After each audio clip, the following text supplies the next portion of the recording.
Good day and welcome to the Right Place podcast, where we learn with you how to navigate the world by building better connections, relationships that last, and businesses that thrive.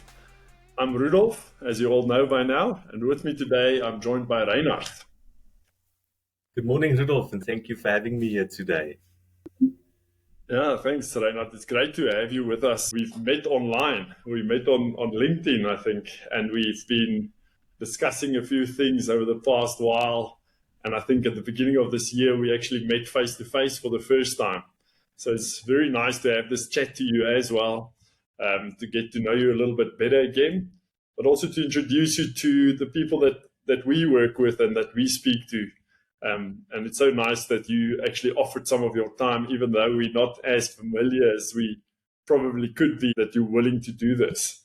So maybe, Reynard, to start off with, I already welcomed you and maybe said thank you as well, but just tell us a bit about yourself. Who are you? Where are you from? A bit of background about Reynard the man. Okay, Rudolf, well, thank you so much for the opportunity to be here, and I'm grateful for the opportunity that I can help and contribute in whichever way, the work that you do to have a great impact in the community out there and to promote collaboration and prosperity. So, the short version of it all is I've always been on a mission to help people and to be inspired, to empower and encourage people. From a young age of 15, I picked up my first book that I bought was Emotional Intelligence by Daniel Goleman. And from there on, I was set on this mission to genuinely help people. Ventured into hospitality for about 20 years, where I had the opportunity to deal with people from all walks of life.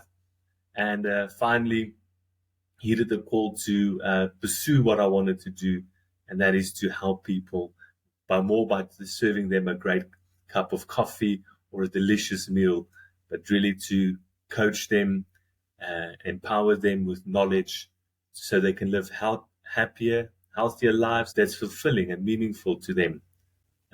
And today, so besides the coaching that I do, I also do laughter yoga workshops, which I think we'll get into a little bit. So that's in short what I do, on a mission to help people live happier and healthier lives so they can thrive and make a positive impact. Oh, that's very interesting. You mentioned the hospitality business, and obviously I know that it was in the restaurant business, serving people coffee or a meal.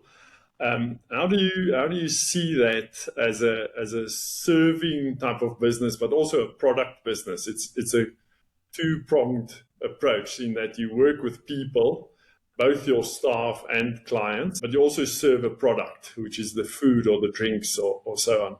How do you see that 20-year span in your career building up to where you are now? How did it help you, or maybe do you see it as something that kept you back a bit? But how did you see that phase of your life work towards where you are today? It was incredible. In short, it was incredible, Rudolf. Challenging, but what I learned most from it was how to deal with people. In a restaurant, if you're a manager, you have customer complaints, staff complaints, and then you have management complaints. So you become an expert in conflict handling and understanding people and motivating them. Because it's a fine line that you have to walk. Also, like you mentioned, products. When you manufacture or produce a meal, it's not always to people's liking. So that end was fine, and that wasn't the challenge. It was the people that I learned the most from. But working 80, 100-hour weeks at times can become demanding. So really, I take my hats off to those that are doing it to this day. I'm grateful for that my path took a different course. But in all, it was a great experience. Yes, definitely a fantastic school in learning how to deal with people. Yeah, that you make a good point in terms of the number of hours and the hard work that you have to put in, because we sometimes forget that it's breakfast and dinner, and it's the entire day that gets swallowed up there. Note the pun. So if you look at that, your career took a bit of a turn. It came from hospitality that is not necessarily seen as a people's business, although you make the good point that it is. And you're now venturing in Peopleworx that you probably busy with for the last year or so. Tell us a bit about Peopleworx, what it is you do, and if people go on your site or on your LinkedIn page or so, what would they expect to find there? Venturing from hospitality, there was a point that I finally got my ticket out of the industry and was selling fireplaces and braais at an uncle's business showroom in Joburg.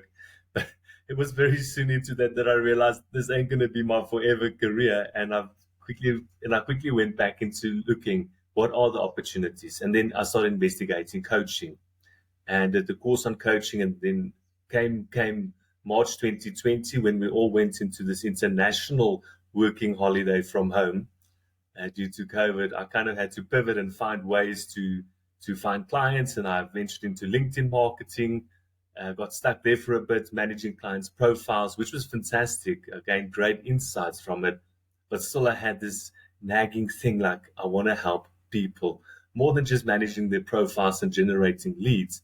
There was something more to helping people, and going back to when I was 15 and looking for how can I do that. So then it was about last year that I discovered Shadow Match and the coaching that you can do through the Shadow Match platform. And it was really from then on that I said, okay, you know what? This is it. I've got to go and do this. No more postponing it. Got to go out and do it. And so that was when the idea with Peopleworx was born, was coming from the desire to help people thrive. And that's what it is about, helping people thrive. And coaching is a aspect. So what happened was it in September, October last year, on a WhatsApp group that I'm on, one of my fellow coaches floated an ad, people looking for a laughter workshop facilitator for one of their events. And she said she couldn't make it. So I was like, this sounds interesting. I found it funny. I laughed about it. And I was like, I love what laughter yoga. How's that? That's something new. And it just tickled my fancy. I investigated it. And I said, you know what? This is fantastic. It made me laugh. It made me feel great. Even on that day, our daughter had an accident with a car, and she came home and feeling all terrible about it, like you would if you made an accident. And I still kind of laughed about it. And I said, oh, it's okay. Don't worry about it. And then the whole temperature in the room changed. And I knew that this is a fantastic tool to genuinely help people. I mean, you sitting there and the viewers looking at this, you just have to think about laughter and they already will feel good. We all as human beings love a good laugh because it releases endorphins and it makes us feel great. So that's kind of one of the offerings that I ventured into. There's other things as well, workforce optimization, but I kind of feel that laughter is the way forward. Lach. Yeah, very good. So from what I'm hearing here, Reynard, is you've got obviously the laughter yoga thing that I want to stand still with a little bit more. You have the shadow match part of it where you analyze and look at team habits and how they work together, and also how they work against each other, but how we can complement each other within our natural habits almost. And then obviously the coaching part, and they're all under one umbrella. They might be very diverse in terms of how it's packaged and how things work, but it could also be seen as one thing. So you obviously focus on those three areas almost in isolation, and I'm sure within those there might be a lot more detail as well. So let's quickly pick on the one that I'm quite interested in, and it's merely because of two things. The one is I've never heard of it before I met you on LinkedIn. I think I actually commented on a post of yours on LinkedIn where I saw it, and I'm like, what is this? And then we started chatting a bit. And that is laughter yoga. It's such a strange concept. But yeah, the first part, it's weird. The second part is we all do like a good laugh. And like you said, you feel better after a laugh. So what is it? How do you do it? What is it about? And how does it work? Because you just you don't just tell jokes, I suppose. It needs to be structured in some way. So yeah, tell us how laughter yoga works. Sure. So to give you an idea, I mean, it's really simple. It's a group of 5 to 60 to 100 people that we get together in a location where there's plenty of space. People can move around freely and so on. And it's usually in a session can be anything from 30, 45 to 60 minutes. But it starts out with a bit of a warm up, and some stretches, deep breathing. You see, it's not just about laughter. There's also deep breathing involved in this whole thing. And it's anything but telling jokes or being funny. It just comes as a natural result. But that's the beauty about laughter. We can just do it without finding anything funny or being told a joke. And people are reserved. We've stopped having fun. And so after warming up, I always get people to talk a bit gibberish. Just when people start talking gibberish, they already start having a laugh. Now, I just said it's not about being funny, but it gets people to stop being so self-conscious, and then we start off with, there's a couple of laughter exercises. That's from 30, 45 seconds in total, and then followed again by some stretching. And one of those laughter exercises is like the greeting laughter. And it's incredible where people, when they greet each other, now you can do it in the yogi stance, or you can greet someone with a hug, or you can do a handshake, depending on your preference and your personal space. But what's important is that you laugh while greeting the other people. So you don't say a word. Instead of saying a word, you laugh. And you make eye contact. So that promotes connection with other people. That's how you start off the whole laughter workshop then, or session, is by greeting others. And then another one of my favorites, and we all have this, like we have a tendency to argue. So we've got this argument laugh. We argue with the other person, but we laugh. And I think I've shared this photo or this video on LinkedIn where the workshop that I did, where they're almost like strangling each other. They're laughing. And but then usually after that, and this is what I found powerful, is we have apologize and forgive. Where people laugh, but they apologize and they forgive. And I've noticed how people, while laughing, you can just sense apologizing and forgiveness flowing through it. And then that's followed after our exercises, and that's obviously planned and tailored. I did a company's opening for this year, so for their team strategy, so they can feel good and have the creative juices flowing and the endorphins making them feel good. And when you're in a positive mood, you can come up with fantastic ideas. You're more open-minded. Anyhow, so I kind of tailored the whole program based on you on the holidays, and you had to make milkshakes, and you had to pay a bill because there's like what they call a visa laughter, and now it's time to work. So it was quite fitting for them. And then it's followed by like meditation laughter, where people actually become laughter. You just sit down comfortably, and without saying a word, people just start giggling, and giggling turns into laughter. And, it's just incredible. So after about 10 minutes of that, you just lie down and relax, breathe deeply, forget about everything, and just come to our senses and relax, rejuvenated, ready to take on the world, if you like. And this was this was really incredible. The workshop that I then did in November last year, it wasn't a Friday. I was scheduled to start at 3:00. I arrived there 2:30, and the organizers are like, dude, can you start? Like, how much time do you need? These people are over this day. And it was a wellness day where they painted ceramics and did self-defense classes and had a workshop on leading with emotional intelligence. I wasn't 3 minutes in, and the people was like, what, this is fantastic. We needed this morning. But at the end of the day, they left that afternoon relaxed and like energized and rejuvenated. So yeah, wow. It's powerful, a connection that it brings between people, and people laugh together. And when you can kind of just let go, lose yourself, and just have a good laugh, it makes you feel good. As you're telling the story, I already start giggling, and I'm feeling so relaxed now. I forgot what I wanted to ask you next. But the fact is that you almost get into a state of mind where you just forget about other problems. And I think that helps quite a bit. And I can hear from your tone of voice as well that you've been doing this because you start talking slower and softer. And I imagine it's almost like a meditation. If you think back about the workshops that you have done, what is people's reception to it? What is their feedback when they go through a session like this afterwards?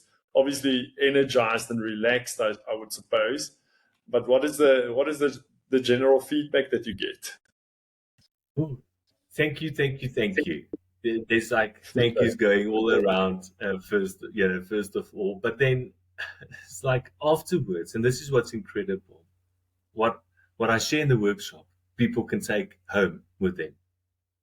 I encourage them to, even in the workplace, to continue with it. You see, like one of the laughs is like, there's a time laughter. It's time to laugh. But I mean, you can always do it's like it's time for lunch, or it's time to leave, or it's time to work.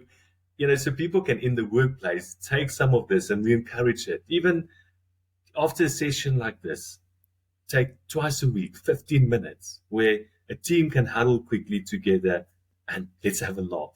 We all know how to laugh now. And so really encourage it. Take it home with you. I mean, even sometimes me and the missus, if I sense an argument coming, I'll be like, I just start doing this, and already she starts laughing. End of the argument, and we just like, it really changes the mood around. And so that's the thing with laughter. It's the sound of the soul dancing. And, when you find people, yeah. So that's what people do. They come back. The feedback is, I heard Wendy say, this is really fantastic. The staff are laughing, they're making a point of it. So obviously we just need to be reminded every now and again. I wanted to ask, so how do you actually get business? Because you mentioned that you're a people person, and I can gather from how you speak that you definitely are. But also you worked on a lot of people's LinkedIn profiles, and LinkedIn in general is a networking opportunity. It tells people what you do, you position yourself in a certain field or so on.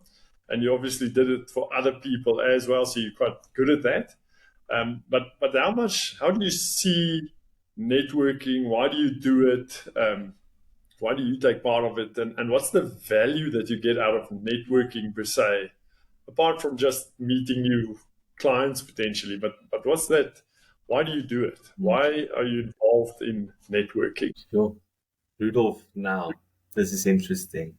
It's now 2 years ago, right? So when I struck out on my own, I stopped managing profiles, and I now had to find clients that I wanted to coach and train and help. I really couldn't. I probably had about four or five people I could go for a cup of coffee with. Relationships is very sad to say, but as good as I am at building relationships, I'm also a master at ruining them in the past. But thank God that is over now. But the point is this: that before I started, I needed to network. I needed to find people. And then I figured, okay, I'm going to find clients. But what I discovered my first year of networking was, not only showing up every week for networking so you can build credibility and visibility, but it was to go on coffee dates with people that was in the room, to learn about their business, to learn about them. My mentor always used to say, it's relationships are what it's all about. Go out, build the relationship. Don't go in to sell to a person. Build a relationship with that person. Get to know who they are and see how you can be helpful to them. And in that process, a lot of, how can I say, I grew as a person. My self-confidence grew as a person. I benefited, besides the fact of building a network and having people referring others to me for business. That was the best part of it all. And to this day, I network. I'm part of a BNI chapter, and there we meet every day. And the whole purpose is, again, go out there and build relationships and be there to give, not to get. And it's always like, it's like taking care of the pennies, and the pounds will take care of themselves. Now, business is based on relationships, and if you take care of the relationships, the business will automatically flow. So, networking in this day and age is crucial. Without a network, you're kind of lost. Your network is probably what your greatest asset.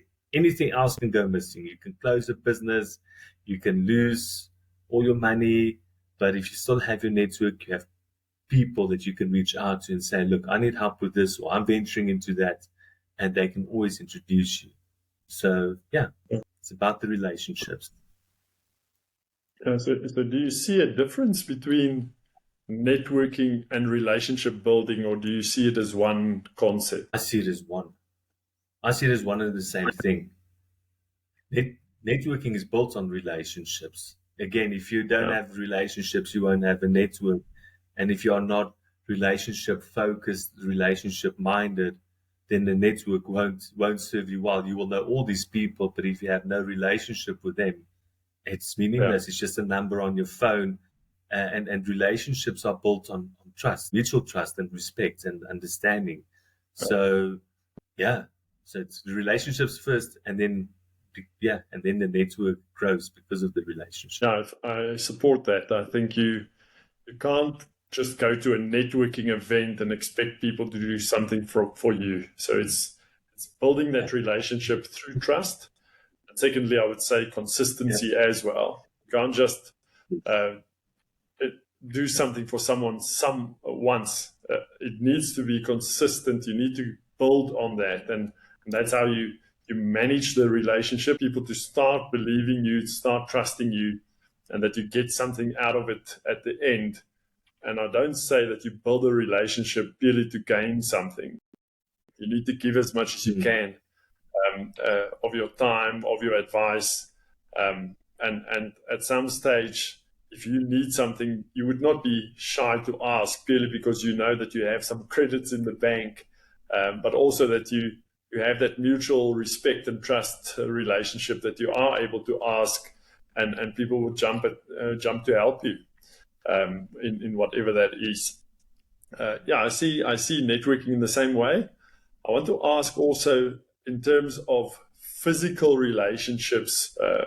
Physical sounds a bit off, but face-to-face relationship where you've met people, you work with them, you understand them, you've actually experienced each other, versus an online networking approach, because you've been there, you've done some LinkedIn marketing for people.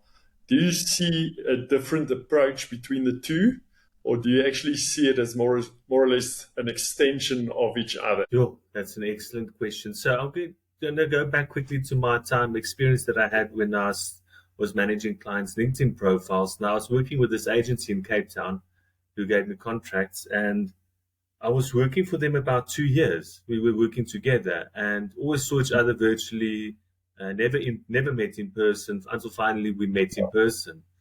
And that didn't kind of make a difference. So I think with COVID, it really changed the landscape in how we do business and so on. But the number one prize is when you do meet someone in person, there is just something special about it.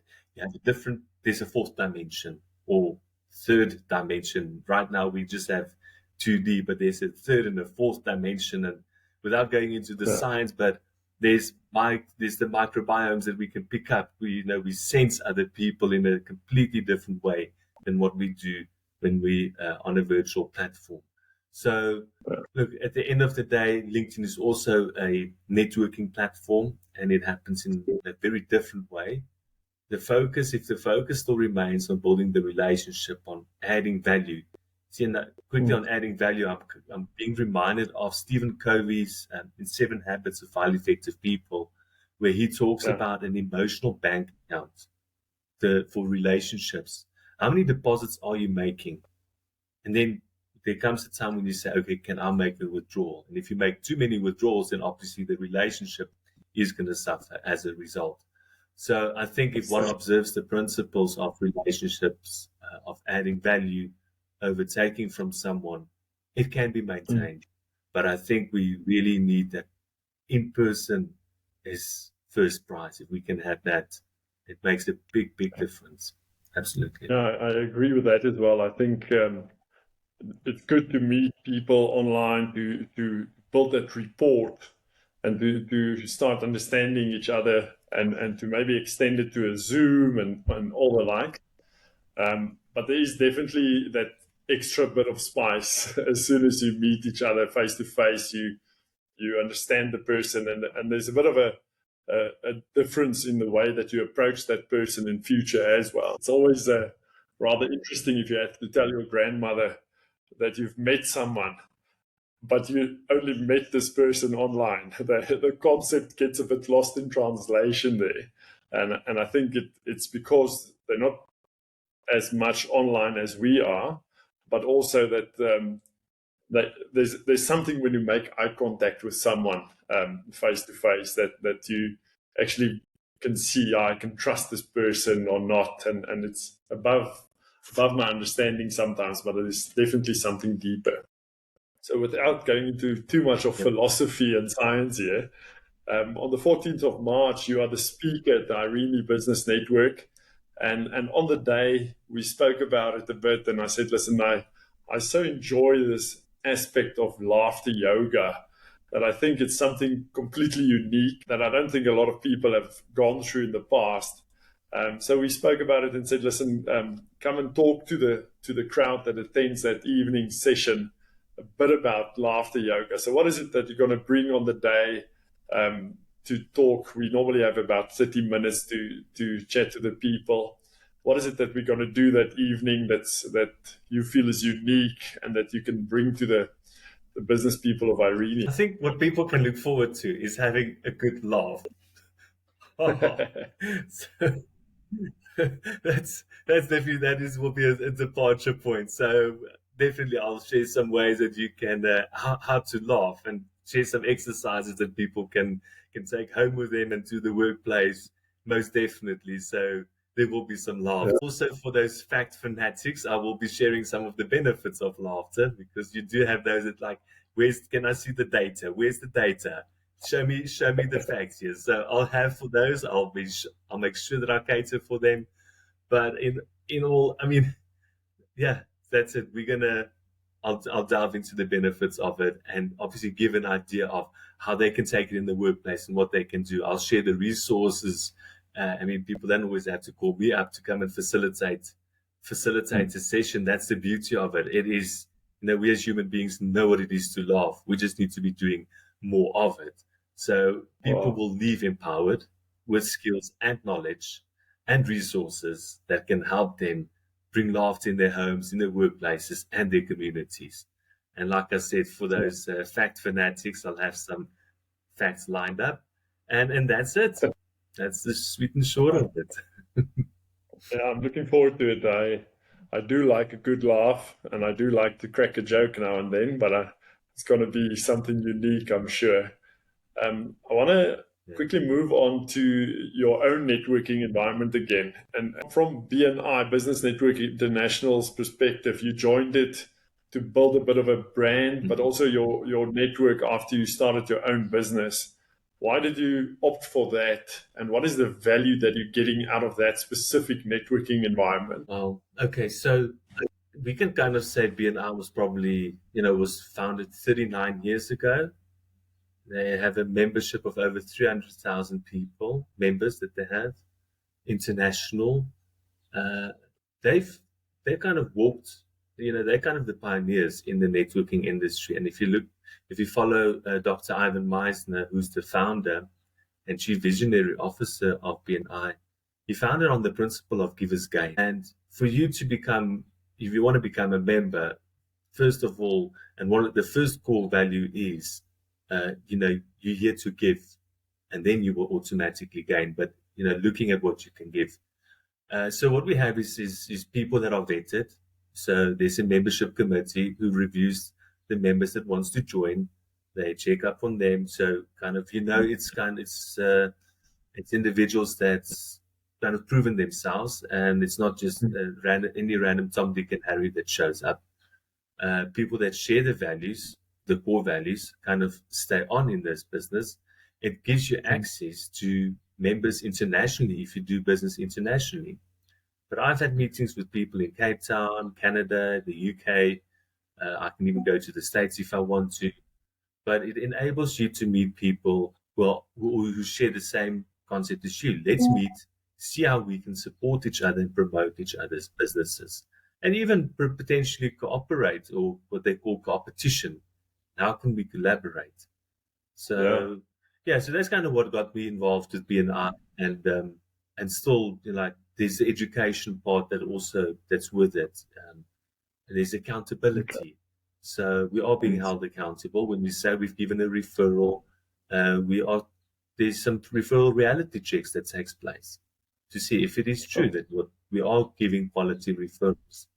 So and end of it all, and look, not everything is perfect. It can always be better, but I have found BNI to be a fantastic platform to connect with like-minded individuals and to grow your network. Okay. Very good. You must invite me with once. We don't have a lot of time left, so I want to ask one story, maybe from your networking experience, something funny or sad or something that happened to you in a networking environment that you can relay that's unique. If anything, what comes to mind is personal growth and development.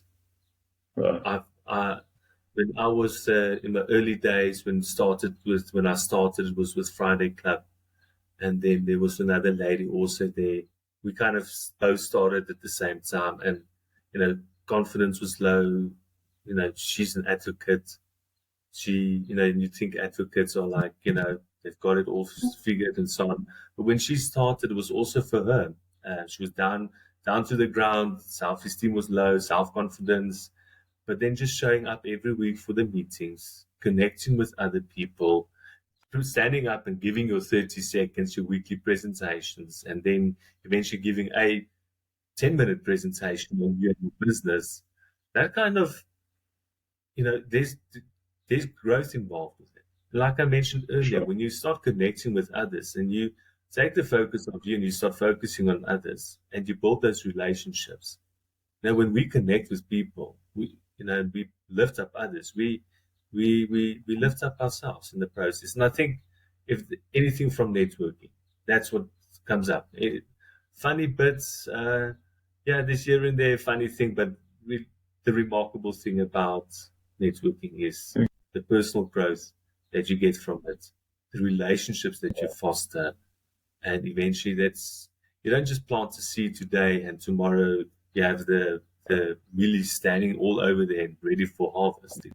It takes time, and it takes time to cultivate and nourish it and work it. Yeah, again, it's a consistency. You don't just build it in one day. And showing up is probably the first part towards consistency.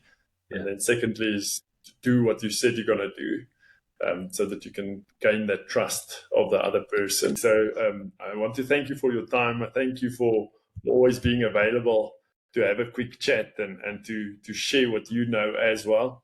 I very much look forward to the 14th of March to have you at the Irene Business Network and introduce you to the people that are out there that attend that, but also for them to experience this unique way of doing a bit of relaxation, but also team building at the same time. So thank you very much. Anything last that you want to say, maybe? You know what? We are because of each other, Rudolf. Relationships are what it's all about.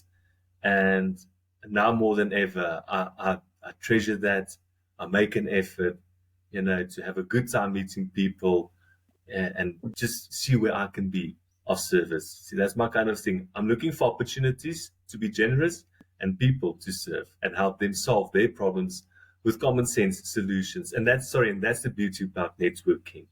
You can, if you have a vast network, you can help a person with any problem they may have. And that's what life is about. It's about helping each other and helping you with what you need help with, not necessarily what I have to offer. When the time is ripe and ready and you have a need for my services, you will reach out to me. Thank you, Reynard. Thank you everyone for listening. And we will see you next time at the right place.